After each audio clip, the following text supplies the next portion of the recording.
Hey guys, this is Goomba Mike here, doing a draft once again for the mtgnoob. I just want you guys to know I really appreciate all the feedback I got last week. You know, compliments or critiques, it's always appreciated. So anything you have to share, feel free to post on YouTube. Okay, so we're gonna be starting about a second. All right, guys, we're here for first pick. Just wanted to say that last week someone commented on the page that the aspect ratio was a little messed up. I'm gonna try to fix it this week. I hit my taskbar. I don't think it's that big of an issue, but I'm gonna fool around with how I convert the video so it comes out much more clean. Okay, so here we have a choice. We have a lot of strong. We have two really strong white cards, and we have a really solid card, red card in Molar. The choice is really between Seraph of Dawn and Silverblade Paladin. I feel like Seraph of Dawn is really powerful. I feel like it's one of the stronger commons in the set.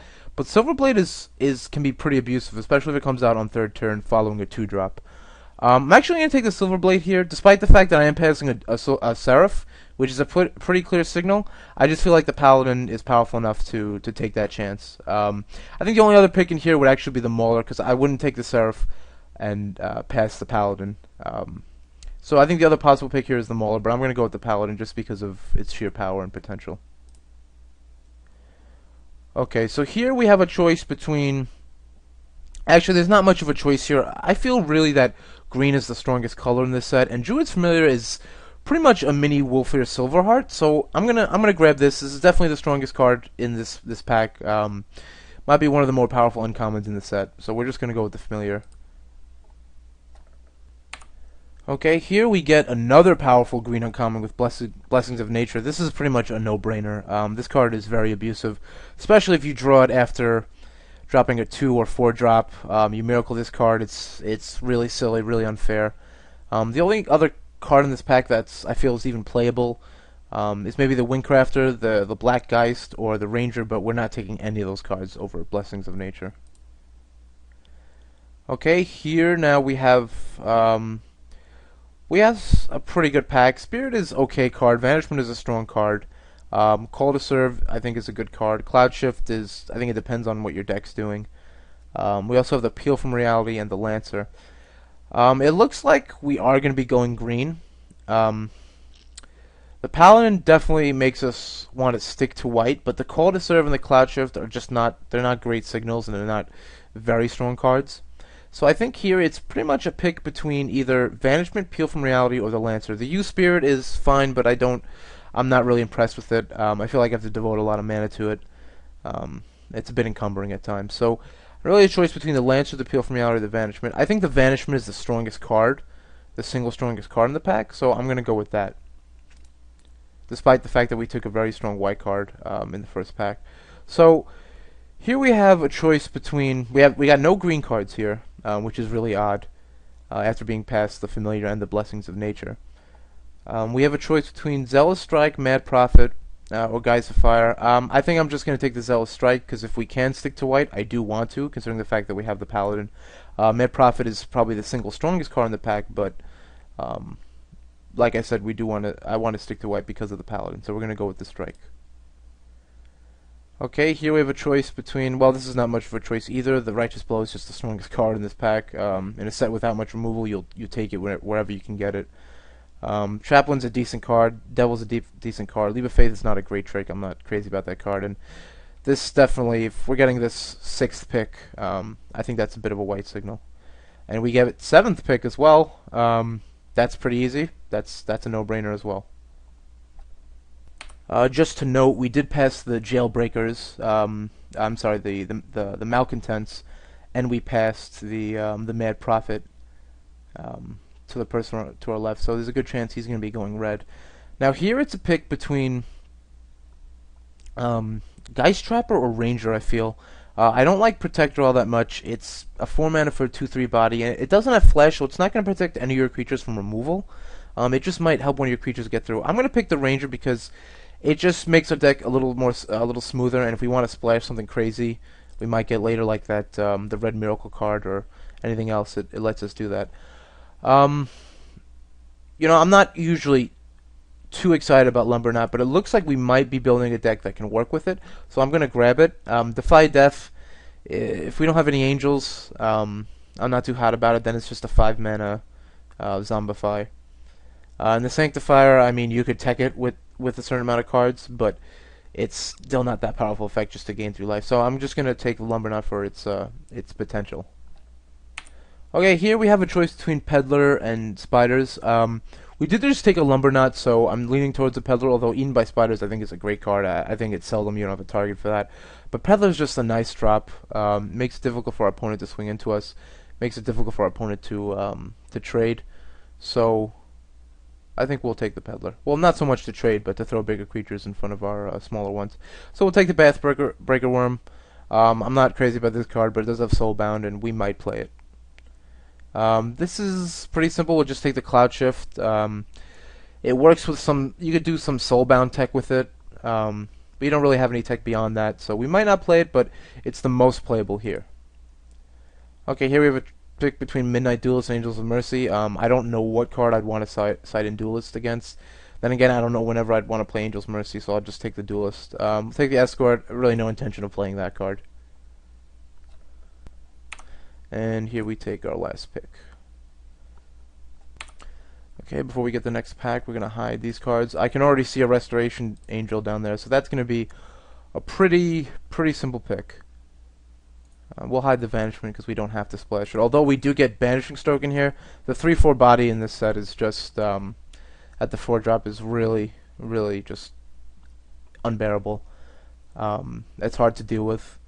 And we could end up getting some better tech beyond just Soulbound with it, so I'm going to take the Restoration Angel. I don't like passing Banishing Stroke, but Restoration Angel is just too strong. Okay, here we have a choice between, well, it's really Emancipation Angel here. Pathbreaker Worm, we don't need a second one. Angel's Mercy is pretty useless, and there's nothing in here for our colors. Emancipation Angel, we don't have a lot of tech with it. I guess we can reassign some creatures with Soulbound, which is pretty much the only tech our deck can really pull right now. Possibly if we have a Soulbound creature out there and Lumbernut's not Soulbound with it, it could help us reactivate our Lumbernut, but it's right now it's just going to have to be a 3-mana 3/3 flyer that slows us down a bit. Okay, here we have a choice between we have a Geist here, we have a Force Mage, we have a Peddler, and we have a Redeemer.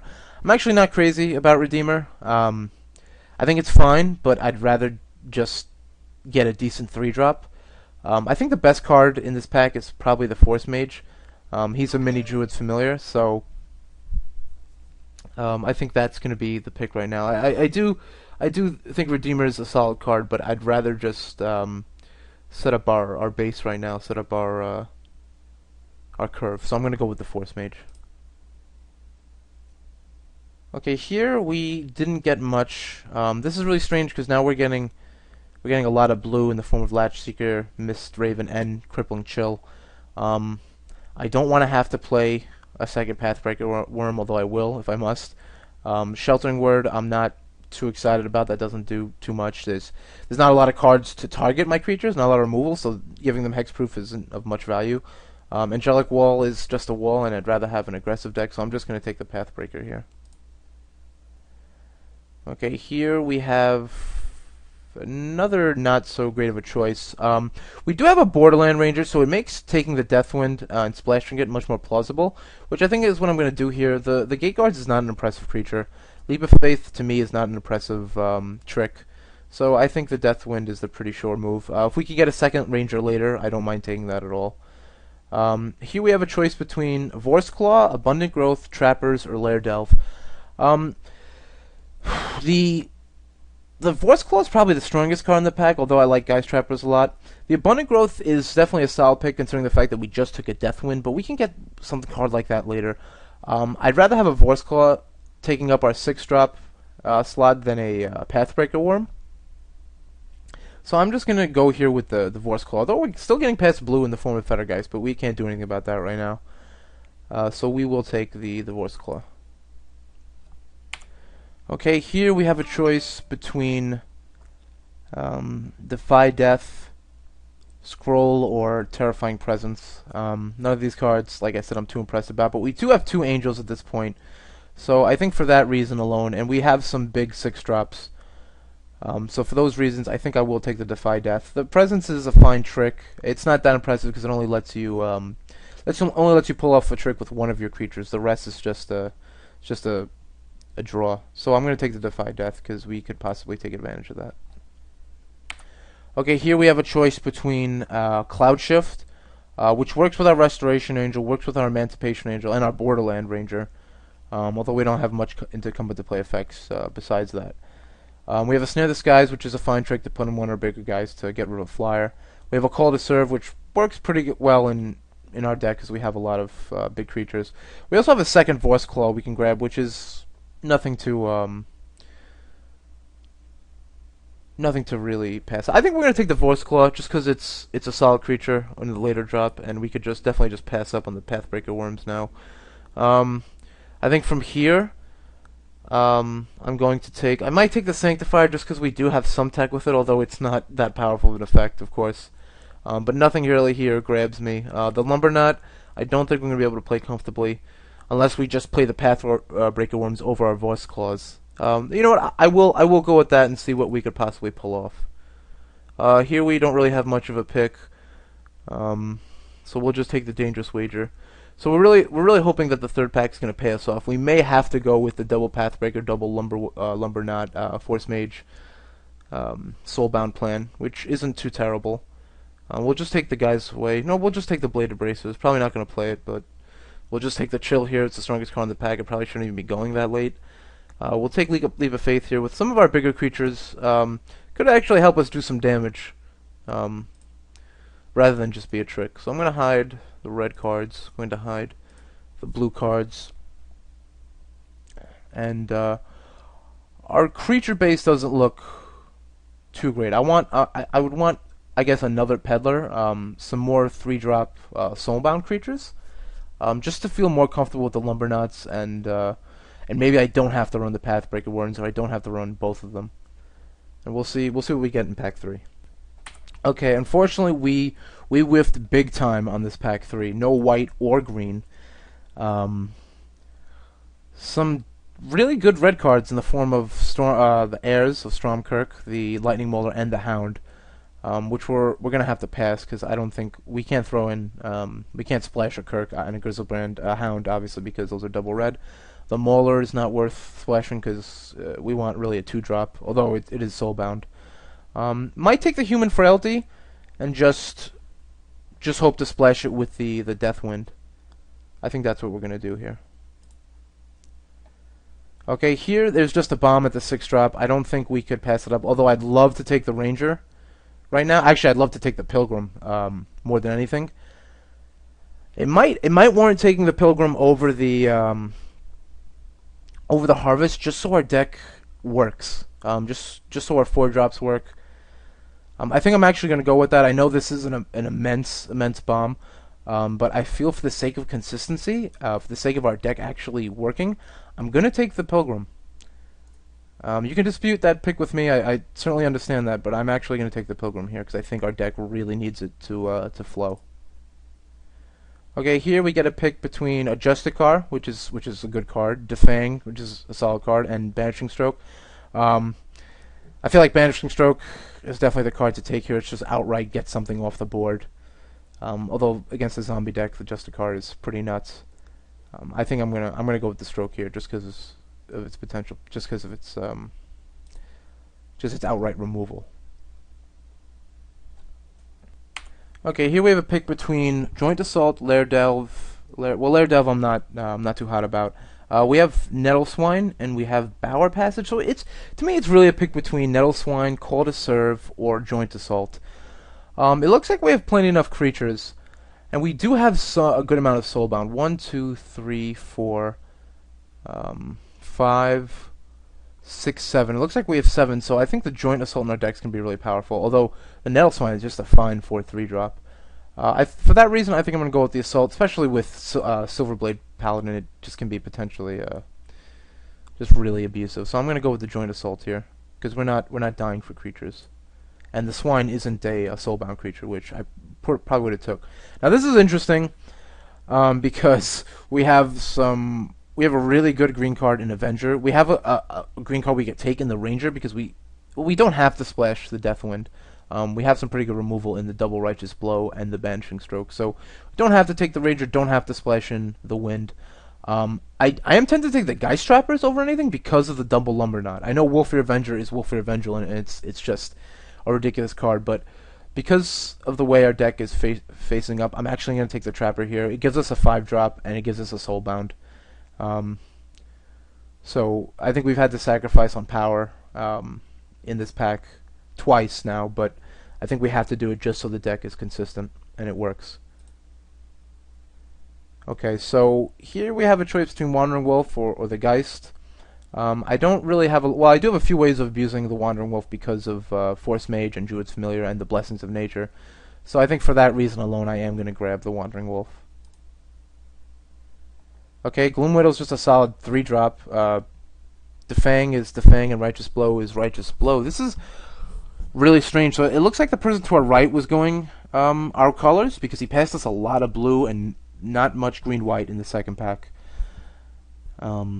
Despite the fact passing us an Emancipation Angel in the first pack, but that's fine. I guess here we're gonna take.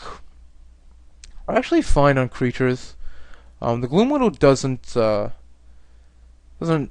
or anything, but I'm actually gonna take the Gloom Widow here. It's just a solid 3-drop. It's a 3-body for 3. I think it's the best creature there, and I will take it. Now, here I'm tempted to take the Triumph of Ferocity. I think it's a strong card, especially in our deck. I think it can be kind of abusive, but the Joint Assault is really strong in our deck. It's really going to make our early creatures harder to deal with, so I think I'm going to take the Joint Assault just for the early beats, rather than the power of Triumph. Okay, here we'll just take the Snare of the Skies in case we need to side it in.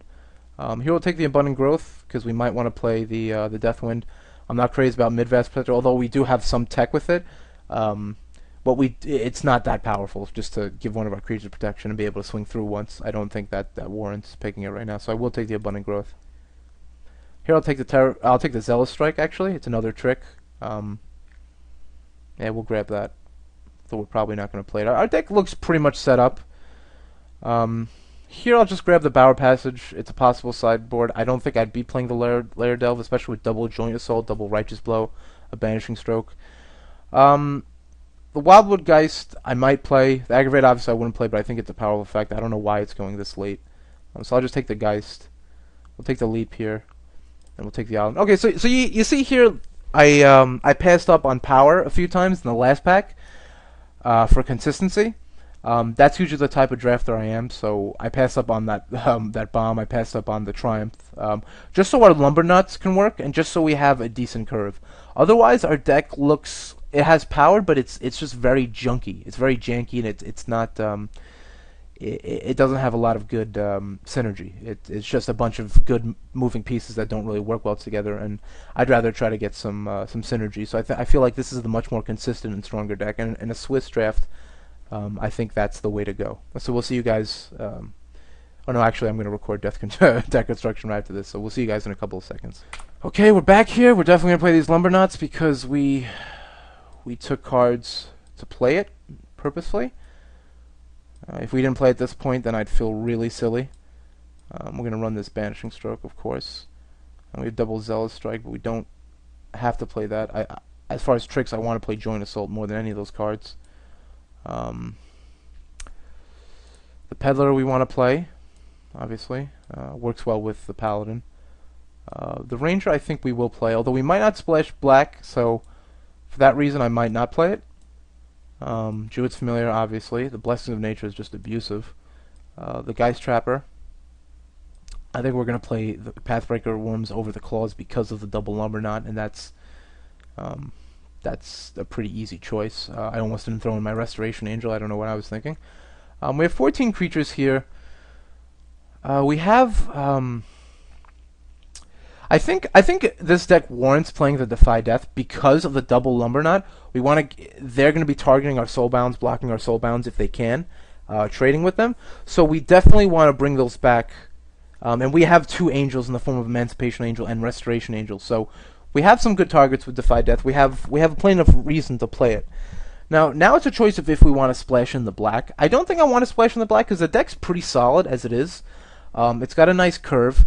It's got a few good tricks, and I don't have to take that chance with this deck, and especially since I have two double white cards that I want to drop on third turn. I think for that reason, I'm really not going to splash the black. We don't need it, and the deck is solid without it. So really, it's a choice about our 22nd and our 23rd card here. Now, we have two 6-drops. So I think for that reason we might want to play the Ranger just so we can make sure there's a land in our hand, and we can also attack it with Emancipation and Restoration Angel. It works in that sense, although it doesn't have Soulbound, and it's not too big in and of itself, where the rest of our 3-drops are much bigger than that. And for the 23rd card, I might go with Geist just for the 5-drop, just to smooth out the curve, or I might take the Zealous Strike just for an extra trick. So that's really the choice right now. Okay, I think the right pick here is actually the Leap of not the Leap of Faith, the Zealous Strike. The reason for it is because we really want to protect our early Soulbound guys for our Lumbernauts. If they have the possibility to trade, they probably will trade for any of these cards, like Pilgrim, Peddler, Paladin, and Force Mage, and I want to make sure that those things don't happen. Also, I guess we're a little on the low side for Soulbound. We have 1, 2, 3, 4, 5, 6, 7, 8. So I want to be able to protect them more. There's nothing else to really put in as far as Soulbound's concerned. I could throw in this Escort, but that would just be basically for the sake of the Lumbernauts, and I don't want to do that at all.